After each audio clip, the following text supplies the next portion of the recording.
Welcome to Mindful Monday. Please subscribe. Did you know that hurt people hurt people? We've heard that a million times. I've heard it a million times. And I'm not perfect. I've hurt people because I was mad. It was intentional. But you ask for forgiveness and you move on. But I learned something today. Have a little compassion, have a little grace. Sometimes we have to get in the mirror and look at the reflection that it provides us, because it isn't always someone out there that's trying to hurt you. When you're always the victim, that's a problem. When you always feel accused, that's a problem. But I just want my friends and family to know that if today is it, I go fight hard for you. I go to hell for you, in my head and in my heart, every single day. Be mindful of how you treat those that you say you love, your family, your friends, your dogs, your cats. Be mindful. And I keep saying that because it keeps rearing its ugly head. I teach Grayson every day to be kind first. You learn that. That's a learned behavior. And if somebody didn't tell you that, then that's probably why you're running around being the adult bully that you're being. And when I say bully, I say that lightly, because you're not directly bullying somebody, but your actions and your thoughts are the results of that internal bully that you have. You should never set out to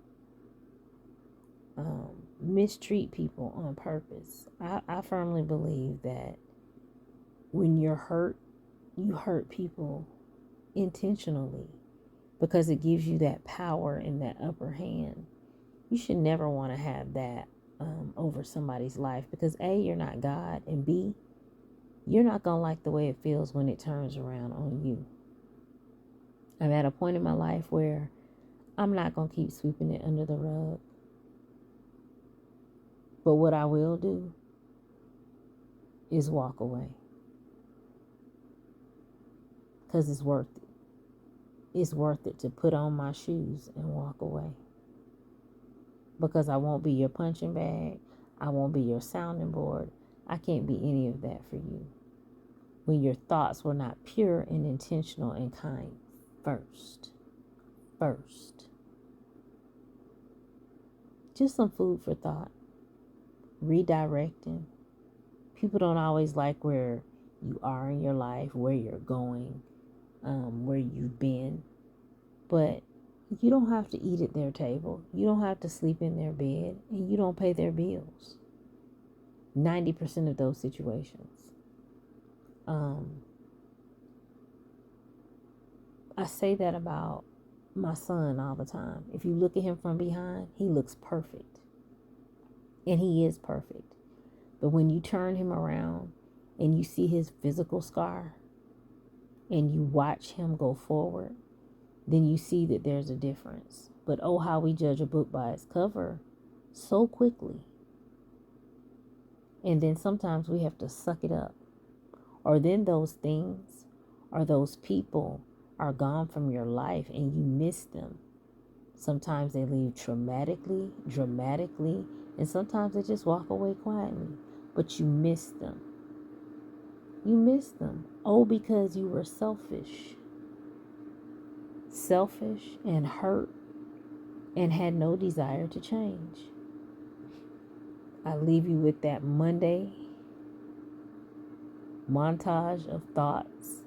I probably sound like I'm rambling, but I've had a Monday. I'm a little pissed. I'm a little hurt. And I'm puzzled. Just to be transparent. But tomorrow is Tuesday. It's a new day. I'm going to go to sleep.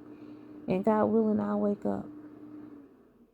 But I can stop having days like today and be just fine. You don't know what people go through when they close their blinds at night. And you got to be careful. You got to be careful. You got to stay in your lane. You got to get to know your audience. You got to get to know that person that you know that you love. You got to get to know that person that you're working with. It's a process. And if you choose not to take it, then you're risking it all. So I encourage you to don't put your life on the line, literally. Um, think about it. Be intentional in everything you do. And sometimes you have to look back. But I think I made a message last week that we're all horses at the same pond. Don't leave and forget where you came from. I strive daily to never leave anything and anyone behind on purpose. Some things are meant for a reason and a season, but in general, you take those things and those that you love with you along the way. And it's not always received well, but just continue to do it. Um, I'm the pot calling the kettle black because I will shut down. I'll shut down after a while, or you'll start getting the long handled spoon. So it's not right, it's not wrong, it's not perfect, and neither am I, and I'm not trying to be. But what I know that I do, is that I think about other people first, especially the people that I love and care about. All right, y'all. That's the end of my rant for Monday. Thank y'all for listening and have an amazing night.